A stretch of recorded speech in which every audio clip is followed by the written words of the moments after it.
Hello, everyone. My name is Nicole Bramblett. I am the co-program chair for the South Florida HIMSS, and thank you all for taking the time out of your workday for this exciting webinar on promoting health equity.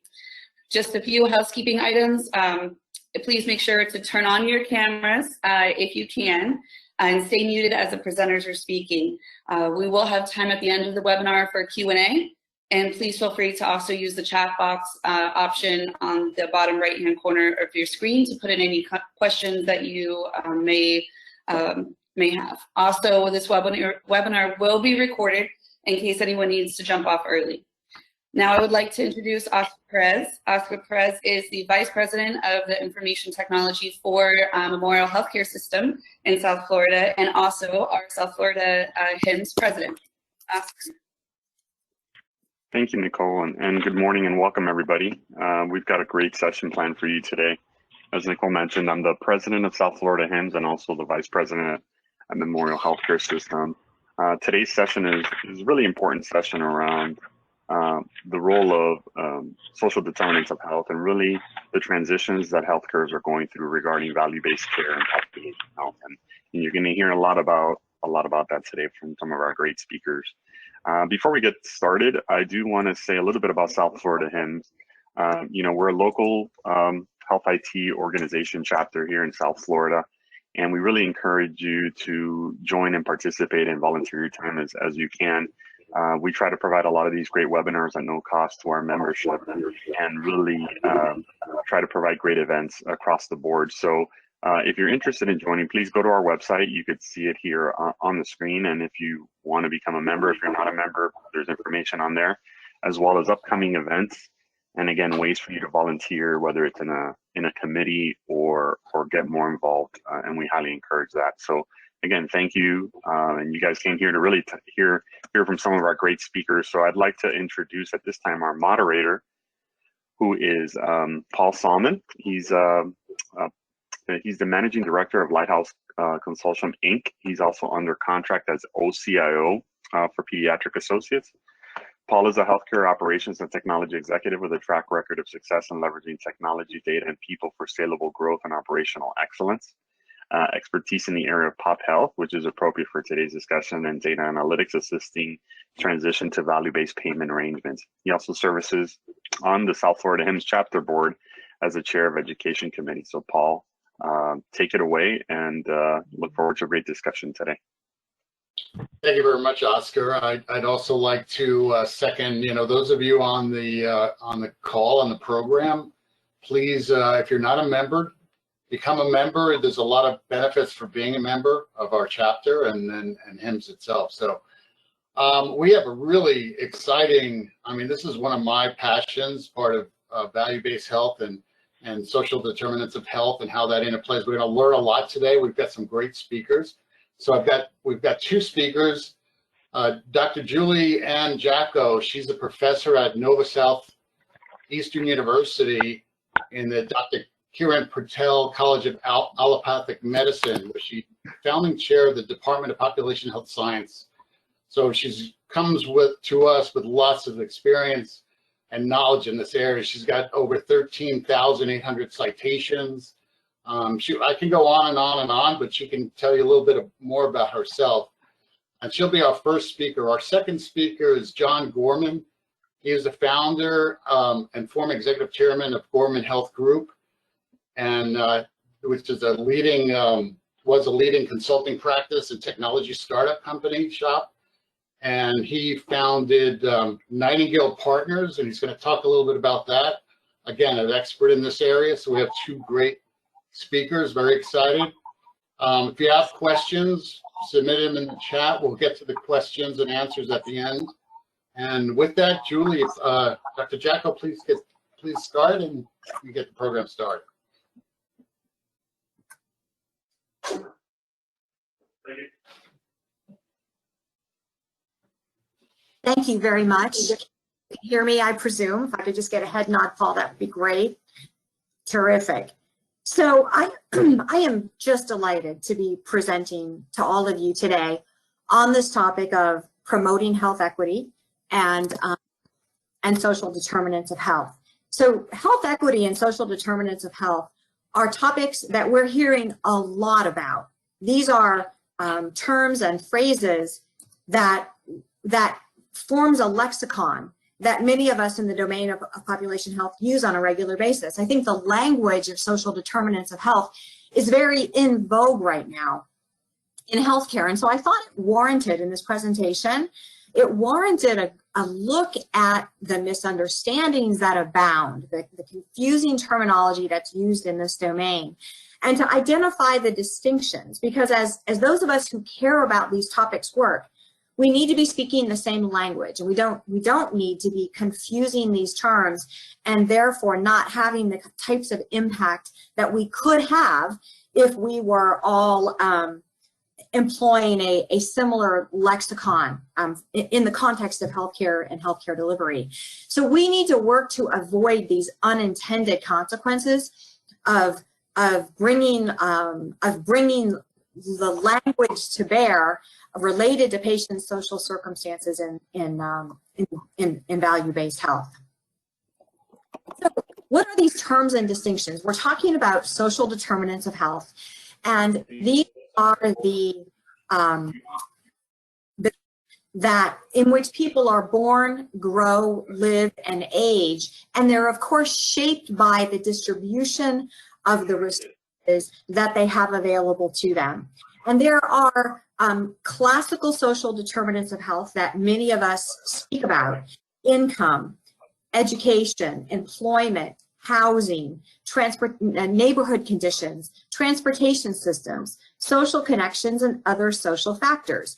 But the important thing to note is that social determinants of health operate at different levels. So the underlying structure, say a nation's macroeconomic structure, very much influences the resources that people have access to, shape those resources across society, and then people's social standing within it. Which means that we can organize these underlying structural factors so to better understand how they shape social factors, which ultimately form the circumstances of people's lives. And very often there is this crosstalk, this commingling between the underlying structural factors that exist at a national level with these social factors, or what are often called risk factors, that determine the circumstances of people's lives. And of course, poverty and socioeconomic status are a huge component of all of this. So social determinants of health are not the same as population health. They are just one group of factors that shape population health, among other factors like healthcare, genetics, behaviors, commercial influences, and many more things. And oftentimes this phrase social determinants of health is used interchangeably with population health. And it's important to recognize that these social factors combined with environmental factors influence about 20% of a person's overall health and well-being. 40% are individual behaviors, and individual behaviors are very much affected and influenced by these social risk factors that I mentioned earlier. The healthcare system is about 10%, and genetics is about 30%. And so the areas where we can have a tremendous amount of influence are in these buckets of influencing individual behavior, as well as social and environmental factors, and then of course the healthcare system. Social determinants of health often have a greater impact on outcomes than does healthcare. So social determinants of health are at the center of one's socioeconomic status, employment status, the social care networks, one's neighborhoods, one's education, and one's healthcare access. And that's why you hear so much talk about these determinants. But how do health-related social needs, or HRSNs, fit? And how do we distinguish between these and social determinants of health? So it's important for us to recognize, as scientists, as leaders in healthcare, that these social determinants can shape health for the better or for the worse. They are neither negative nor are they positive. And social factors such as your access to services or your employment status can increase as well as constrain people's capacity to be healthy. They affect everyone. And often social determinants of health are discussed with a negative connotation, and we have to recognize that they can shape health for the better or for the worse. Whereas individual level HRSNs, for example, housing instability, food insecurity, these are risk factors, and identifying these within a particular population can help healthcare systems target interventions to address them.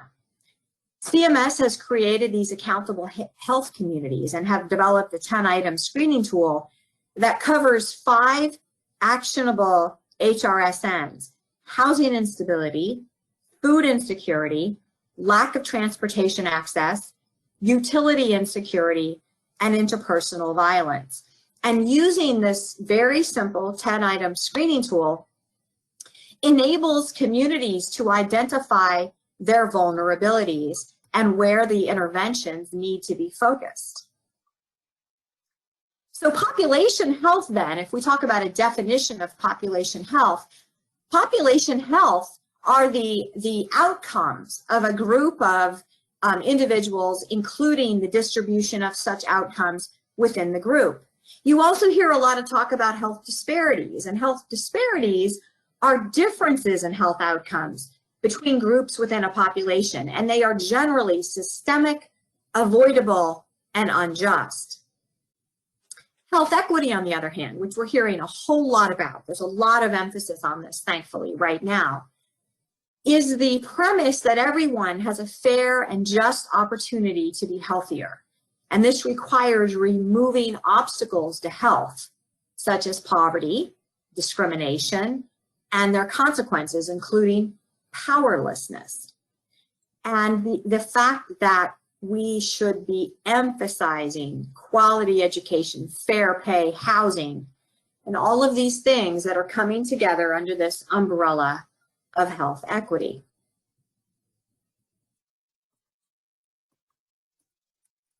So population health management is also distinguishable from population health improvement. Population health management describes approaches to improving health that focus on defined groups of patients served by typically health plans, hospitals, ACOs, or other healthcare organizations. Whereas population health improvement describes approaches to improve health across whole communities. So the risk of the former, the risk of population health management, is that healthcare systems are predominantly focusing on more downstream interventions for their sickest and most vulnerable patients, as opposed to considering the population of the health of the entire community. What about population health and public health? These are two terms that are often, very, very often confused and used interchangeably, because many incorrectly think that population health and public health are one and the same. Now, they are highly interrelated, but there are key differences between the two. So population health is an approach that focuses on interrelated conditions and factors that influence the health of populations over the life course. And using data science and data analytics, we can identify systematic variations in their patterns of occurrence and apply the resulting knowledge to develop and implement policies and actions that improve health and well-being. So population health is concerned with measurement and outcomes, as well as patterns of determinants. the other hand, is often defined as what we as a society do collectively to assure the conditions in which people can be healthy, and is often focused on community messaging and policy. So the IHI triple aim and population health identified improving the health of populations as one element in their triple aim for improving the U.S. healthcare system. Sort of put this in the context of the IHI and the policy that the IHI develops. At Nova Southeastern University, we are forming the South Florida Coalition for Health Equity.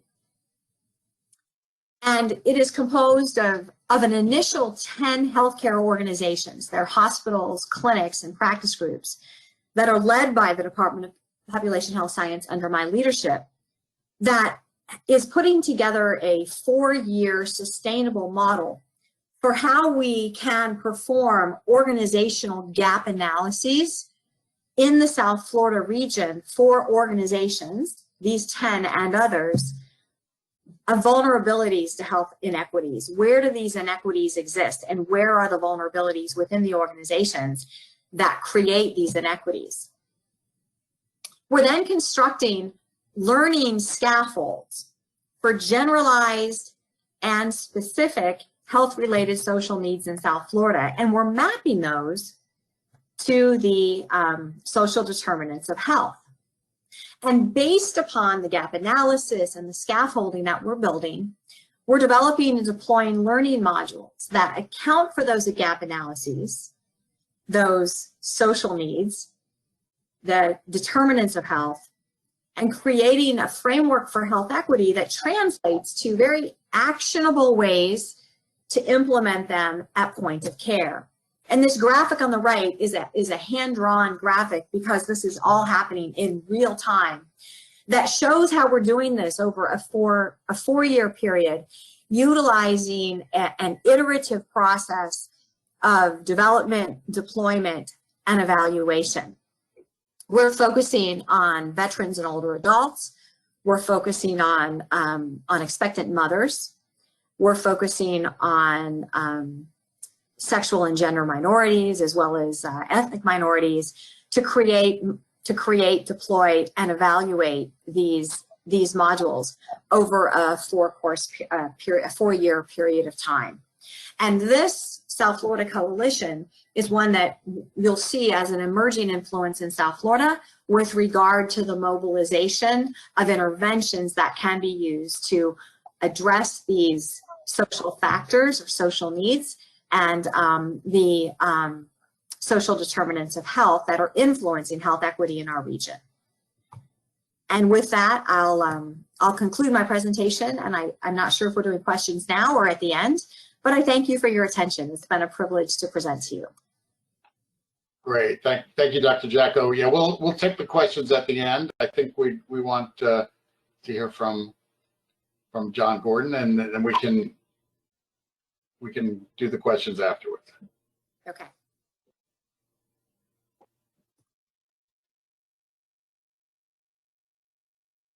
Good morning, everyone. Thank you so much for joining us today. I'm John Gorman. I'm the founder and the chairman at Nightingale Partners. Many of you in South Florida know me from my 25 years previous running Gorman Health Group, worked with many of the plans and the providers in the South Florida market, and then sold my company to Convey Health in Miramar, Florida. So know South Florida well, and it's great to be back.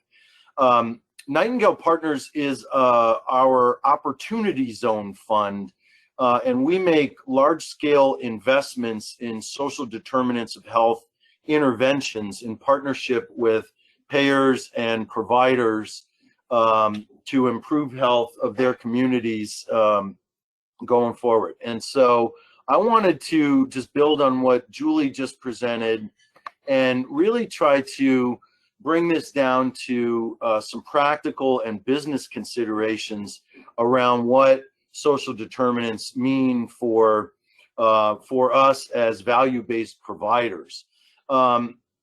If there are a few things that I want you to get out of this next 15 minutes, it's as follows. One, if you're in a value-based care arrangement, if you're capitated, if you're in a shared savings arrangement like in the Medicare ACO demonstration, then it's incumbent upon you to intervene in the root causes of healthcare expenditures. And as Dr. Jacko just pointed out, social determinants account for 60 to 80% of health spending, especially among seniors, and especially among minority seniors that live in medically underserved communities like there are many of in South Florida.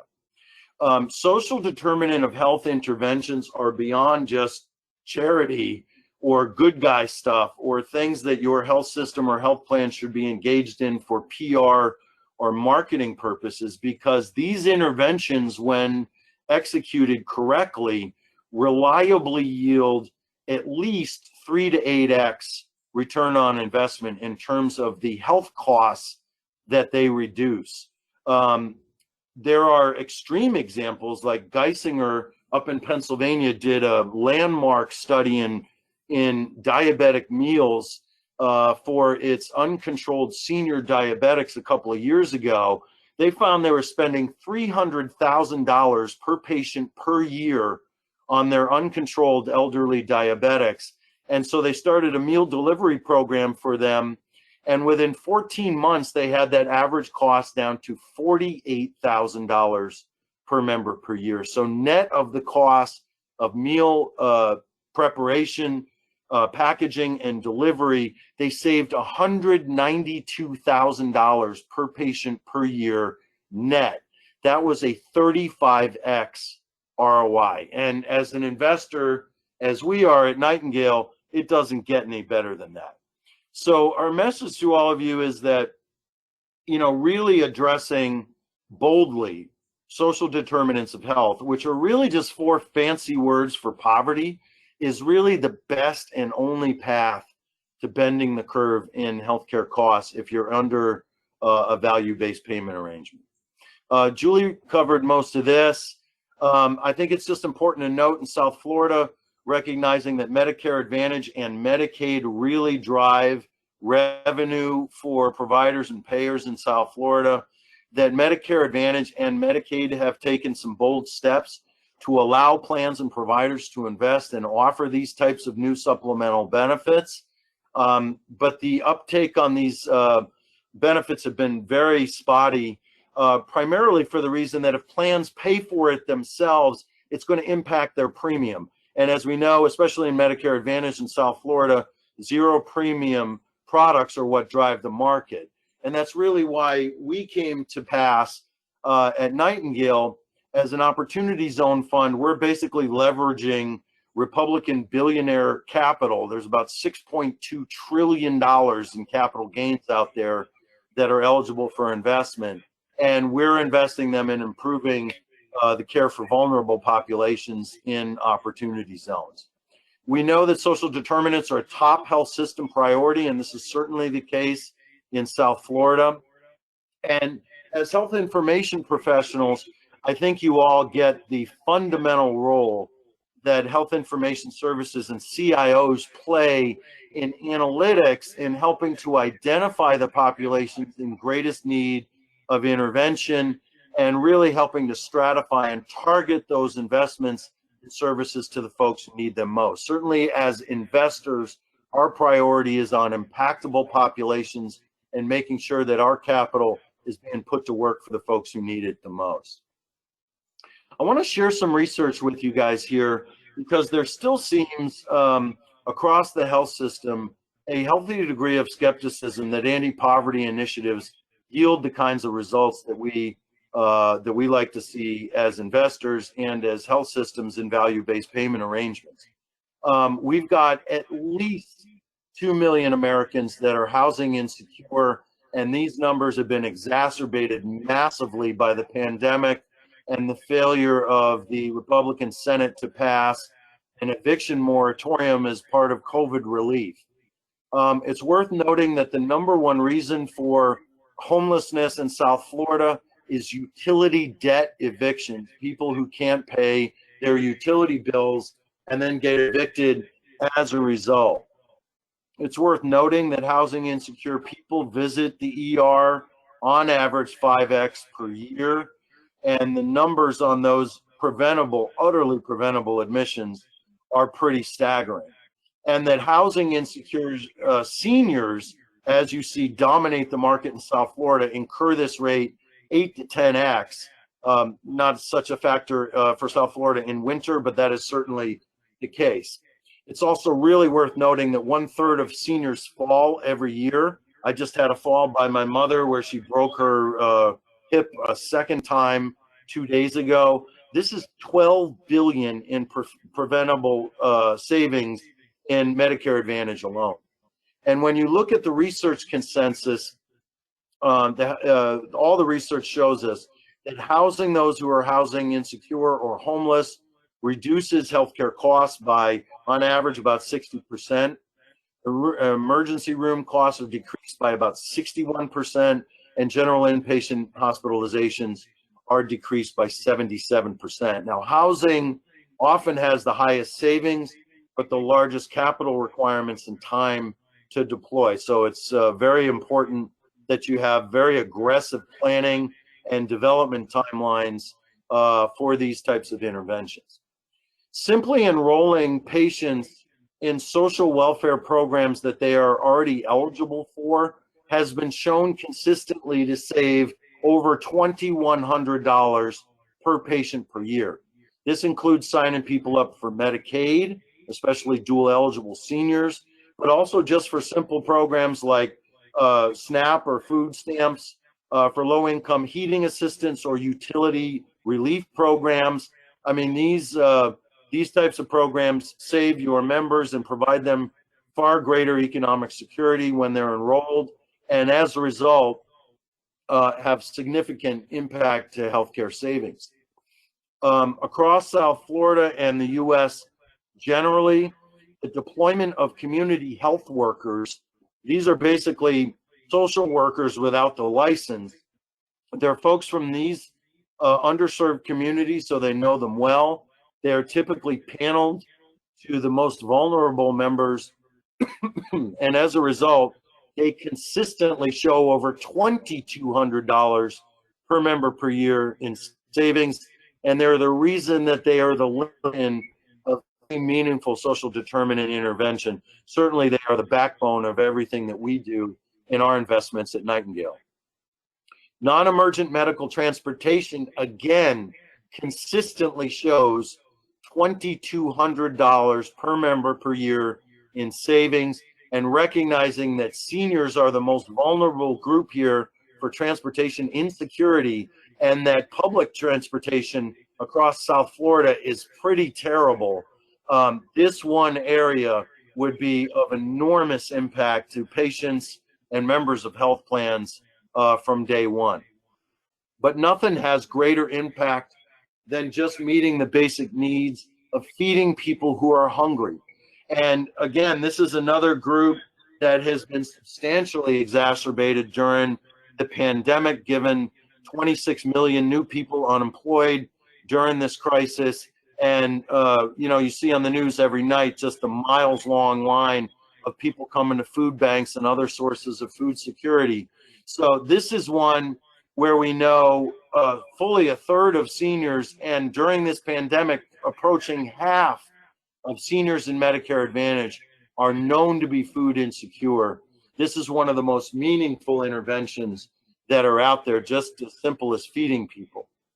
And let's not forget, in an age of lockdowns and social distancing, and the fact that seniors are by far at greatest risk of COVID, social isolation and loneliness has become an epidemic in this country, and is the equivalent, for seniors at least, of smoking 15 cigarettes a day. It's worth noting that 43% of seniors express feeling lonely, 20% plus, especially, and that's gotten worse during the pandemic, live alone. And this is the primary driver of depression, which is known to be a 4x multiplier of any other chronic condition that may be present for that senior. So social isolation and loneliness, a lot of us poo-poo this, but this is one of the biggest reasons, as we said, for depression and the exacerbation of other chronic disease costs. So let me just give you this summary here that summarizes all of the available research and the impact on a per member per month basis that you can find from intervening in these social determinants of health as a health system or as a payer. Guiding principles on these types of interventions include making them clear and easy to understand, that they're equitable and targeted to those in greatest need, that they're designed and financed to be sustainable. It doesn't do anybody any good to offer these benefits for 1 year, say on a grant or on the basis of philanthropy. We need to make these investments more sustainable, which is why we came to being as an opportunity zone fund, so that we can make these types of investments with other people's money and enable health systems and providers to offer these types of benefits more broadly and sooner.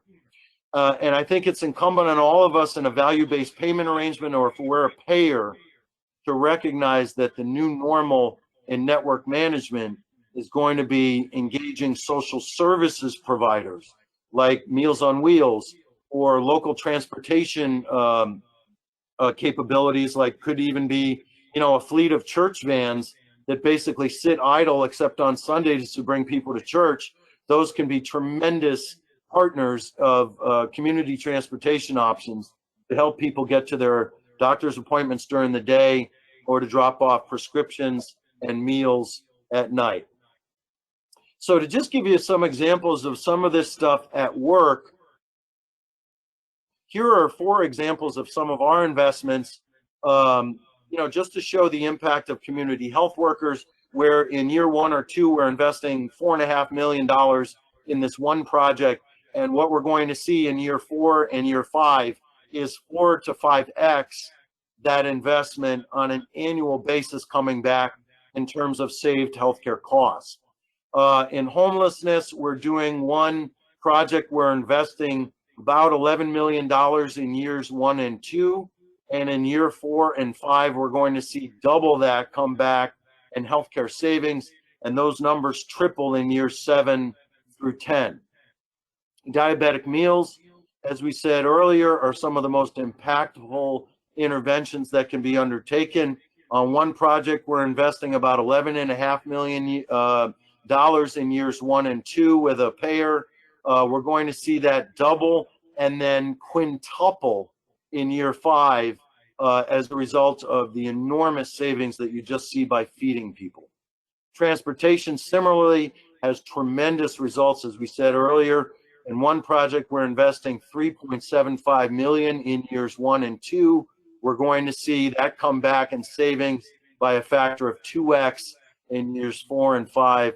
And as you can imagine, that expands in the out years. So that's just a little bit of practical experience that we're seeing as investors in this area. And with that, Paul, I'm thrilled to throw it back to you for questions and discussion. Great, thank you. Thank you, speakers, very good. So we're gonna open up, the floor for questions. I've already got a question here on the chat from Maria Rivera Mercado. Mr. Gorman, can you share some insights on how equity assets, opportunity zones, and some of the ROI measurements you've used to run and establish your programs?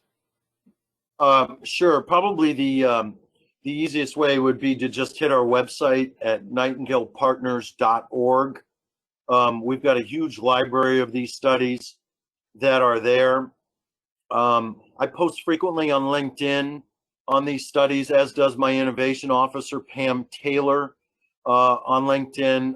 Last week, I posted on the results out of the Medicare ACO demonstration, pointing out that most of the ACOs in the program saved less than $170 per member per year on their 12 million beneficiaries that they're serving.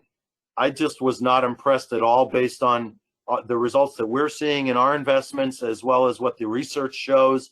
And, if there's anything that you guys take away from what we presented,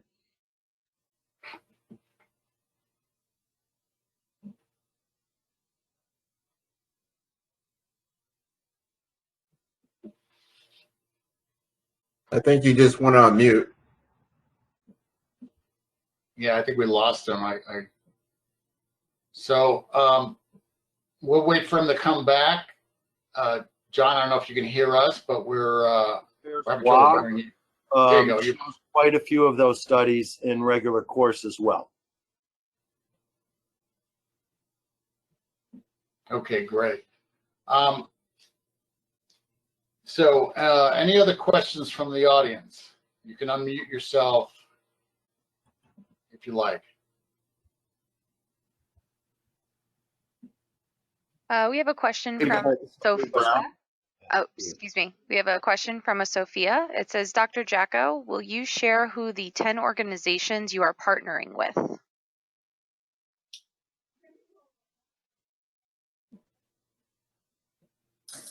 Sure, I'm happy to. So we're partnering with a wide variety of organizations because we wanted to capture the diversity within the South Florida region. And so we're partnering with the West Palm Beach Veterans Administration Hospital, with Broward Health, with Cano Health, with Vital MD, a physician group here in South Florida focused primarily on obstetrics, but not exclusively. Access Health Group in Palm Beach. I'd have to go back and look at my list to get through all of them, but you get a sense that it is a broad array of hospitals, practices, clinics. And the idea in the formation of that coalition is that we really wanted to have that diversity represented. Thank you. Another Ms. Jacko, this is David Brown. I've got a question. In the coalition, have you had any discussions about including the Department of Children and Families? They have a program office of economic self-sufficiency and offer programs in the areas of medical assistance, food assistance, cash assistance, and care coordination. Absolutely. So the way that we structured the formation of the coalition is to focus first on the hospitals, the practices, the places where there is point of care, because many of the modules that we're developing in the area of health equity are focused on enabling those responsible for learning within those organizations to convey that material to the clinical staff, the professional staff within those organizations, so that they can begin implementing right there at point of care. And then, of course, related to and as important are organizations like Children and Families and others, not-for-profits, where these services are being delivered and where people are being are receiving those services. Thank you. Great, thanks. I have a question for Mr. Gorman. Are you working with any South Florida or Florida payers today on any of these programs that we should be aware of? Thank you for that question. Not yet. We've had a few discussions, but obviously pandemic, activity earlier in first and second quarter tabled a couple of those projects, but no, not at the moment. We are not. We have a huge amount of work going on in Puerto Rico, and we're looking forward to getting a couple of those projects in South Florida rekindled. Great. I'll open this question up to either speaker, both of you. In our healthcare payer mix today in Florida, South Florida, Central, North Florida, I think it's pretty similar, that we have a combination of fee-for-service and value-based care, and there's lots of different risk, upside, downside, there's a lot of different models. How, as a healthcare organization, do you balance that with your investments in health equity? How do you kind of rationalize that? Because as you try to bring up these programs in health organizations, there's a lot of how do we justify this? If we only have, 20% value-based care, how do we invest in this? Can you kind of help the audience with that challenge? Sure. Certainly, if you're not in a majority or all value-based payment arrangements, you're not in shared savings, you're still largely doing fee-for-service. To be honest with you, this probably doesn't make a whole lot of sense for you to invest heavily in. But given that I think the pandemic has laid bare that continuing down the path of fee-for-service medicine is really going to be unsustainable, and that this really has shown that we really need to accelerate our path to value and to our abilities to bear risk. These are the kinds of fundamental population health and care management interventions and techniques that are essential to being successful under those arrangements if you're not in them yet today. So it is a really fertile area for you to begin doing some trials and doing some pilots projects and see how they work before you really get down the road to needing them to being successful under broader value-based payment arrangements. Dr. Jacko, what would you add there? I would add that we cannot afford to, and we would be remiss if we did not leverage existing learning platforms within these organizations to, at a minimum, educate our professional staff and our clinical staff about these important matters in health equity, health disparities, etc. So coming at it from a learning perspective, many of these organizations have learning platforms in place. Leveraging them for this purpose is an incremental cost, and one that I think we cannot afford to not invest in. It's the platforms are there and the learners are there, and we need to do a better job of ensuring that we're educating our people about how important these things are. Great, thank you.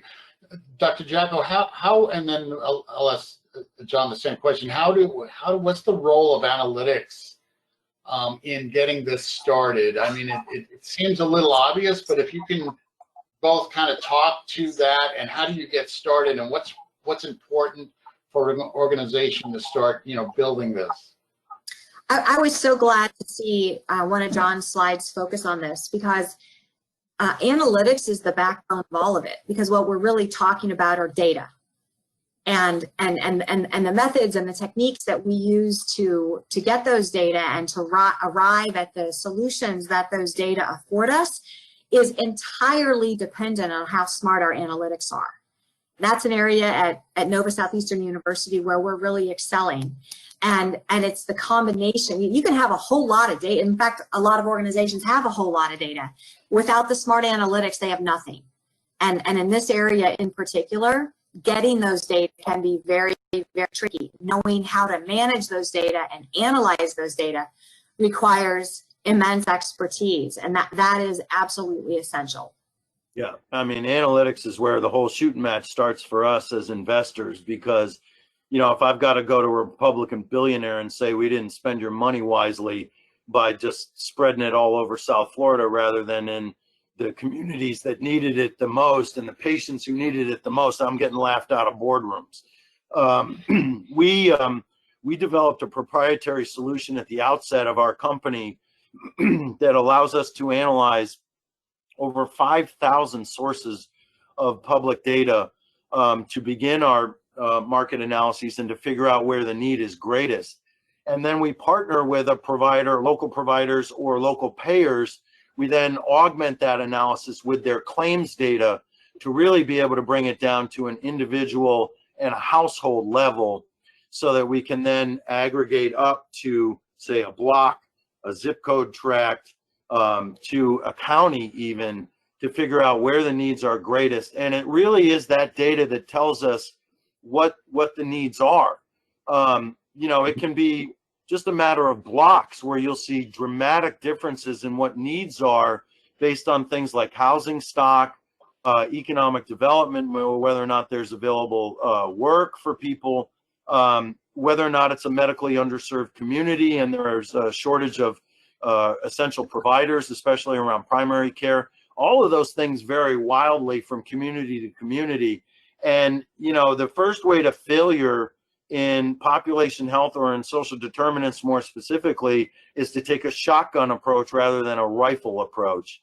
You know, this is really about putting lead or money or interventions on target with the folks who need it the most. And you just cannot do that on the basis of just Excel spreadsheets. It's really got to be a lot more sophisticated, that says right down to this household or these specific patients. You know, we like to say at Nightingale that you cannot know the people that you are intervening on behalf of intimately enough. And that really entails getting into their lives on a daily basis and seeing what's going on in the four walls that they live in. Thank you for that question. That's great. Thank you. So another question that has come in,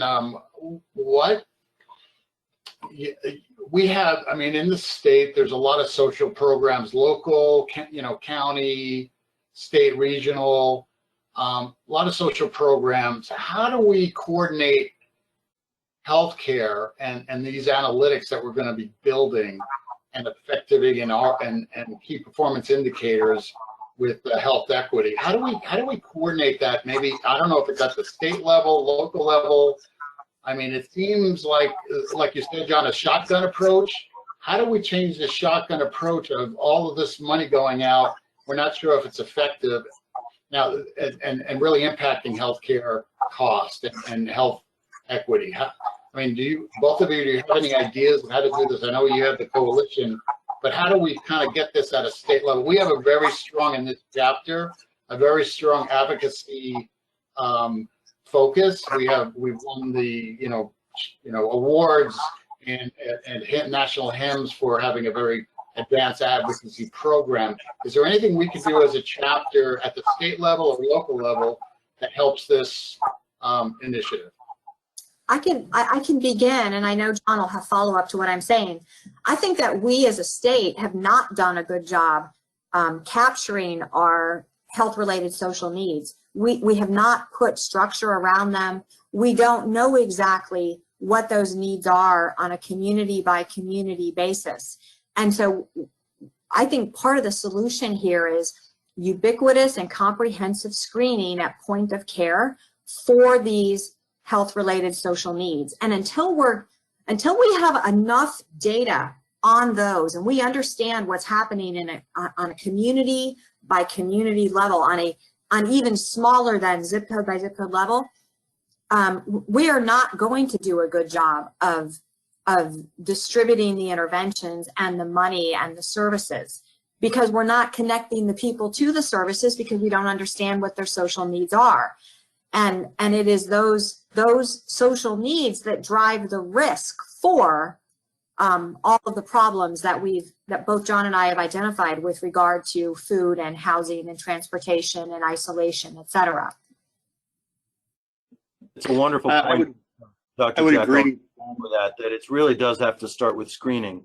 We have, look, I mean, we're looking at 5,000 different public data sources, but there's nothing like going to the patient herself to conduct a full screening or evaluation around social determinants factors. Now, this is one activity that, you know, I tend to think that busy primary care physicians and extenders in practices and at healthcare provider sites are not really well used for.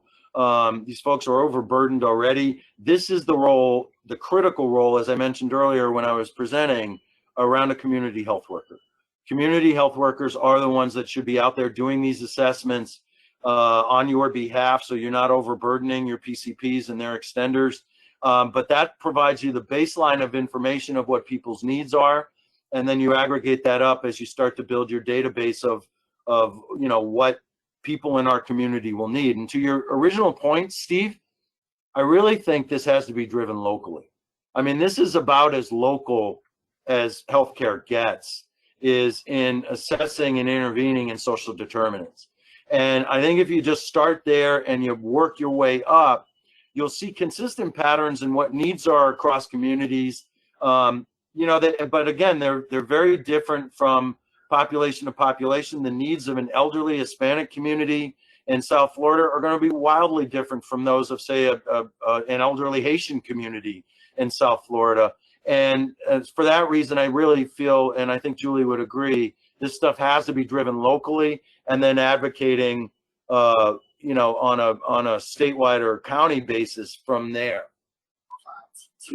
So I have a very good question here that just came across, and I think it's very insightful, but also a little controversial. We know today, and there's been studies on this. I can't recite the exact all the studies, but that healthcare is offered at a different level to different socioeconomic and racial patients. So it's very clear, that's been very documented, and I know there's a lot of programs trying to address that. But what is the role of social determinants of health bias in the delivery of care for example, African Americans or other minorities and other minorities?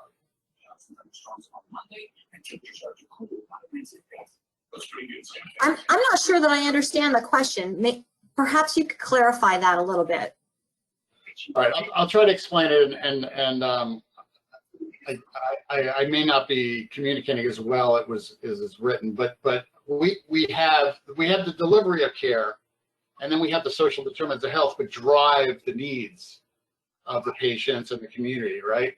So if the needs are there, and we've identified with social determinants of health, and we can understand what's needed, when the patient comes in and it's a minority, it may not be, he or she may not be addressed or treated the same.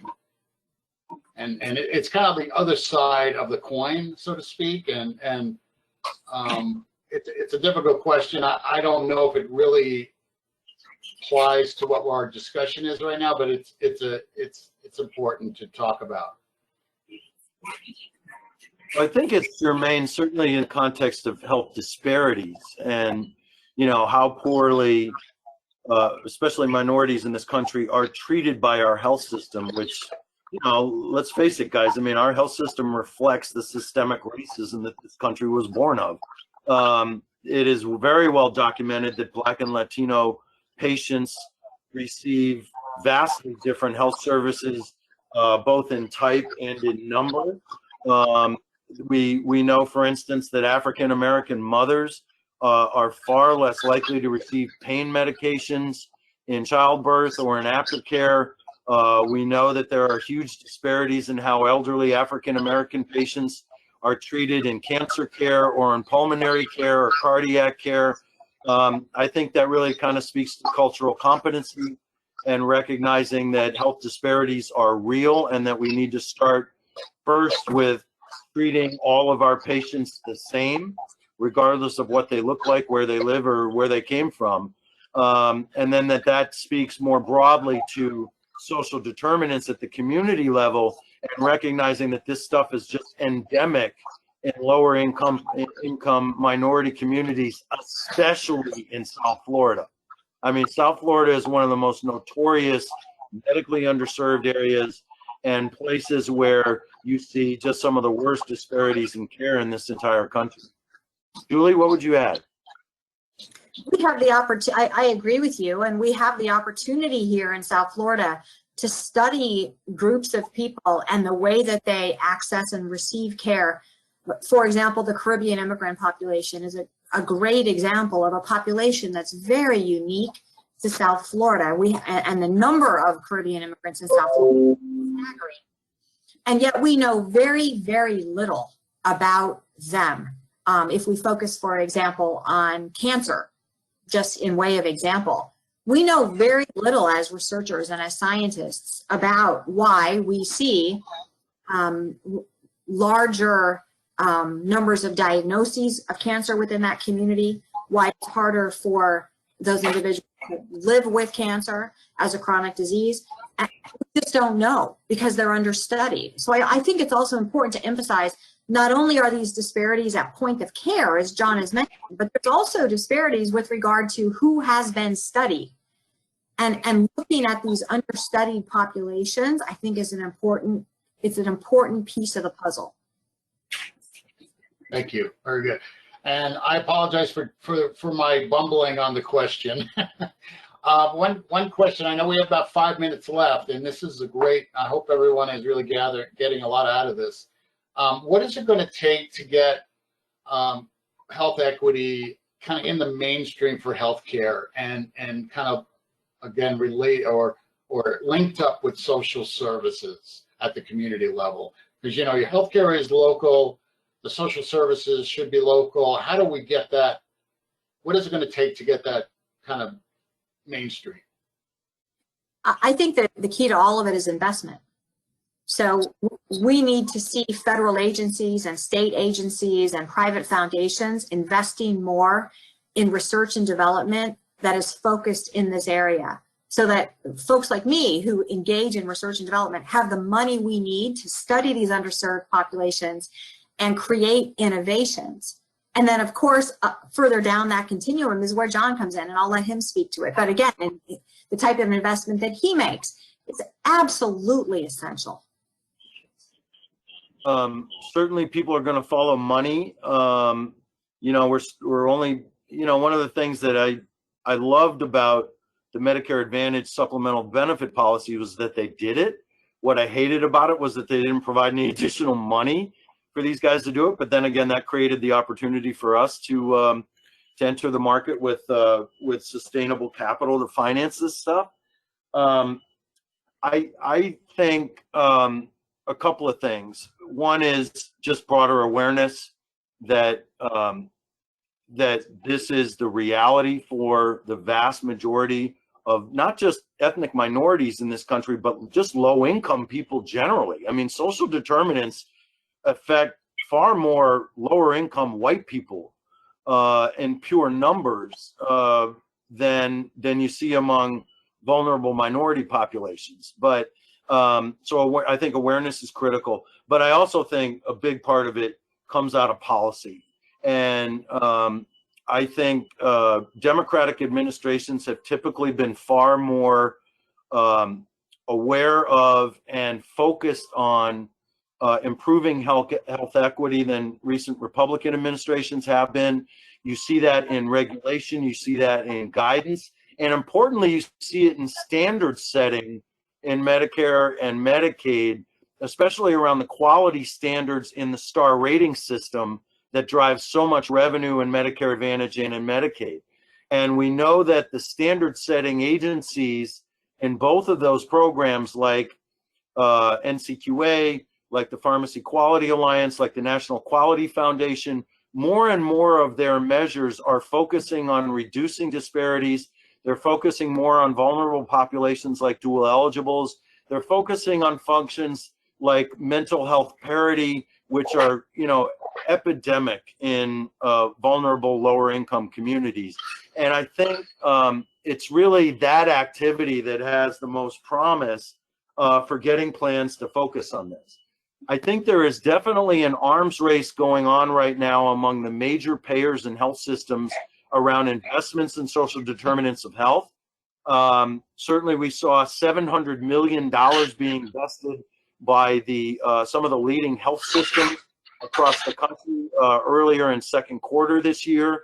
So I think the big payers and the big health systems recognize that this is the path forward on population health.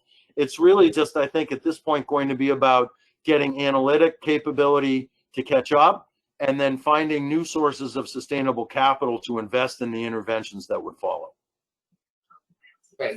Well, we have 1 minute left, I believe. I got one last question, and it's probably not a quick answer, but we can get started, get your position on this. So in Medicare Advantage and other at-risk value-based programs, there's usually rated, it's adjusted by acuity, HCC scores or other acuity. Would you support a social determinant acuity score to adjust your capitation? And how would we do that? How do we get that going? Absolutely. Now, there's a lot of resistance in this administration for something like this, but all of the available research shows that dual eligibles in particular are a huge drag on the star ratings of both hospitals and payers. And that is especially the case in South Florida. These folks obviously have a disproportionate burden of disease, and particular around depression.